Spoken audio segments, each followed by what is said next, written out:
विद्यार्थ्यांनो सप्रेम नमस्कार. ज्ञानवंदन इन्स्टिट्यूटर यूट्यूब चॅनलमध्ये सर्वप्रथम मी आपणा सर्वांचे स्वागत करतो. तर आजच्या व्हिडिओमध्ये आपल्याला राज्यव्यवस्था, ज्याला आपण पॉलिटी असे देखील म्हणतो, यावर आधारित आपण महत्त्वपूर्ण प्रश्न बघणार आहोत. आपण जर समाज कल्याण विभाग, महिला व बालविकास विभाग किंवा आदिवासी विकास विभाग याकरिता जर फॉर्म भरला असेल तर आजचा व्हिडिओ तुमच्यासाठी अगदी महत्त्वाचा आहे. आपण ही जी व्हिडिओ सिरीज घेऊन आलो आहोत यामधील हा व्हिडिओ क्रमांक 15 आहेत. याआधीचे सर्व व्हिडिओ आपण चॅनलच्या प्लेलिस्टमध्ये जाऊन बघू शकता. चला तर मग आजच्या व्हिडिओला सुरुवात करूया. तर आजच्या व्हिडिओतील सर्वात पहिला प्रश्न आहे, महाराष्ट्रातील एकूण तालुक्यांची संख्या किती? तर ती आहे 355. पुढील प्रश्न, विधान परिषदेतील किती सदस्य हे शिक्षक मतदारसंघातून निवडले जातात?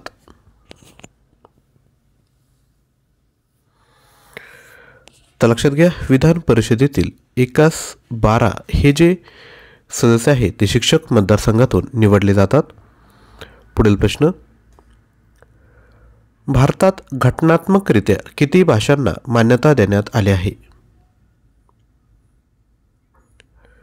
योग्य उत्तर आहे 22. पुढील प्रश्न, राज्यपाल हे कोणास जबाबदार असतात? तर लक्षात घ्या, राज्यपालांची जी नियुक्ती आहे ती भारताचे राष्ट्रपती करतात. त्यांना पदावरून काढण्याचे अधिकार देखील राष्ट्रपतींना आहेत. त्यामुळे राज्यपाल हे भारताचे राष्ट्रपती यांना जबाबदार असतात. यानंतर पुढील क्वेश्चन, डॅश हे भारताचे 25वे राज्य बनले?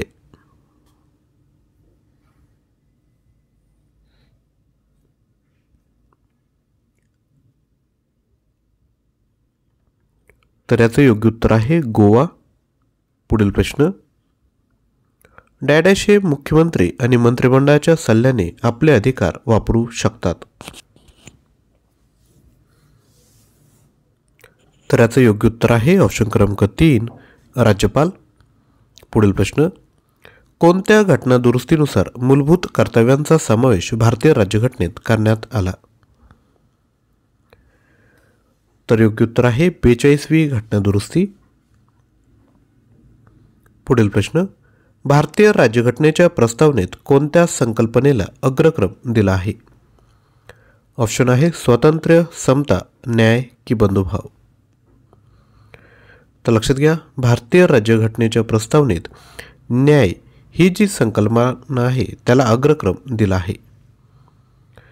पुढील प्रश्न, भारतात केंद्रीय कॅबिनेटच्या बैठकीचे अध्यक्षस्थान कोण भूषवितात? सोपं उत्तर आहे, केंद्रीय कॅबिनेट आहे, त्यामुळे अध्यक्षस्थानी पंतप्रधान हे असतील. पुढील प्रश्न, सामान्यपणे संघराज्य पद्धतीत कोणत्या पद्धतीचे विधिमंडळ असते? तर ते असते द्विगृही. अजूनही प्रश्न बघायचे त्यापूर्वी एक छोटीशी ॲडव्हर्टाइजमेंट. समाज कल्याण विभाग याकरिता आपण वरिष्ठ समाज कल्याण निरीक्षक, गृहपाल अधीक्षक, लघुलेखक किंवा लघु टंकलेखक याकरिता जर फॉर्म भरला असेल तर आपल्याकडे कंप्लीट मटेरियल पॅकेज उपलब्ध आहेत. यामध्ये 18,000 प्लस मल्टिपल चॉईस क्वेश्चन तुम्हाला बघायला भेटतील. PDF स्वरूपात हे तुम्हाला मटेरियल भेटणार आहे. त्यासोबत प्रत्येक टॉपिकवर ऑनलाईन टेस्ट भेटतील, अपडेटेड चालू घडामोडी देखील भेटतील. ॲप डाउनलोड करून तुम्ही ऑनलाईन टेस्ट देऊ शकता आणि हा कोर्स परचेस करू शकता. ऑनलाईन टेस्ट सबमिट केल्यावर तुम्हाला तुमचा ऑल इंडिया रँक देखील त्या ठिकाणी भेटणार आहेत. यामध्ये कोणते टॉपिक कव्हर केले आहे? सामान्य ज्ञान, मराठी व्याकरण, इंग्लिश ग्रामर, बुद्धिमत्ता, अंकगणित, चालू घडामोडी, सराव प्रश्नपत्रिका, फुल लेंथ टेस्ट एवढं कव्हर केलेत. प्रत्येक टॉपिकवर किती प्रश्न हे देखील या ठिकाणी आपण दिलेलं आहे. कंप्लीट स्टडी मटेरियल पॅकेज आहे. ह्याची जी व्हॅलिडिटी आहे ती 1 वर्षापर्यंत असेल. त्यामध्ये बाकी कोणत्याही एक्झाम आल्या तर त्याकरिता तुम्ही हे मटेरियल यूज करू शकता. त्याच पद्धतीने महिला व बालविकास विभाग याकरिता देखील आपल्याकडे मटेरियल उपलब्ध आहेत. हे देखील आपण घेऊ शकतात. दोन्ही कोर्स परचेस करण्याची लिंक डिस्क्रिप्शन बॉक्समध्ये आहे. यानंतर पुढील प्रश्न आहे, वित्त विधेयक लोकसभेत मांडण्यासाठी कोणाची शिफारस आवश्यक असते? तर योग्य उत्तर आहे राष्ट्रपती. पुढील प्रश्न, भारतीय लोकशाहीचे अधिक विकेंद्रीकरण कोणत्या दोन घटना दुरुस्तीमुळे झाले आहे? तर ते आहे 73वी आणि 74वी घटनादुरुस्ती. पुढील प्रश्न, ओबीसी चळवळ कशामुळे प्रभावित झाली? तर ती झाली आहे मंडल आयोगामुळे.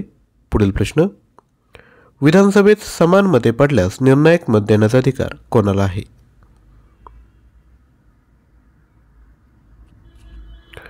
तर तो असतो विधानसभेचे स्पीकर. पुढील प्रश्न, विधान परिषदेच्या सदस्यांचा कार्यकाळ किती वर्षांचा असतो? विधान परिषदेचा कार्यकाळ हा 6 वर्षांचा असतो आणि विधानसभेचा कार्यकाळ हा 5 वर्षांचा असतो. विधान परिषद ही स्थायी सभागृह आहे, तर विधानसभा हे अस्थायी सभागृह आहे. पुढील प्रश्न, राज्यातील मंत्र्यांचे वेतन व भत्ते ठरवण्याचा अधिकार कोणाला आहे? तर तो आहे राज्य विधानसभेला. पुढील प्रश्न, भारतात केंद्रीय मंत्रिमंडळाचा अध्यक्ष कोण असतो? ऑप्शन आहेत राष्ट्रपती, लोकसभा सभापती, पंतप्रधान की वित्तमंत्री. तर याचं योग्य उत्तर आहे पंतप्रधान. पुढील प्रश्न, महाराष्ट्रातील अनुसूचित जाती व जमातींसाठी किती विधानसभा मतदारसंघ राखीव आहेत? योग्य उत्तर आहे 54. पुढील प्रश्न, भारताचा प्रथम नागरिक कोण असतो? तर भारताचा प्रथम नागरिक हा राष्ट्रपती असतो. राज्याचा प्रथम नागरिक राज्यपाल. पुढील प्रश्न, संसदेच्या 2 अधिवेशनांमधील अंतर किती महिन्यांपेक्षा कमी असावे? तर योग्य उत्तर आहे 6 महिन्यांपेक्षा कमी असलं पाहिजे. तर विद्यार्थी मित्रांनो, या पद्धतीने आपण एकूण 20 प्रश्न बघितले आहेत. आदिवासी विकास विभाग याकरता देखील आपल्याकडे मटेरियल उपलब्ध आहेत. यामध्ये देखील तुम्हाला 18,000 प्लस प्रश्न बघायला भेटतील. प्राईज आहे 500 रुपये. याचा देखील कोर्स परचेस करण्याची लिंक डिस्क्रिप्शन बॉक्समध्ये आहे. परचेस करताना जर तुम्हाला कोणती अडचण येत असेल तर तुम्ही मला 93 56 25 60 37 यावर व्हॉट्सअप करू शकता. आजचा व्हिडिओ आवडला असेल तर नक्की लाईक करा, शेअर करा. चॅनलवर नवीन असाल तर चॅनल देखील सबस्क्राईब करा. थँक्यू.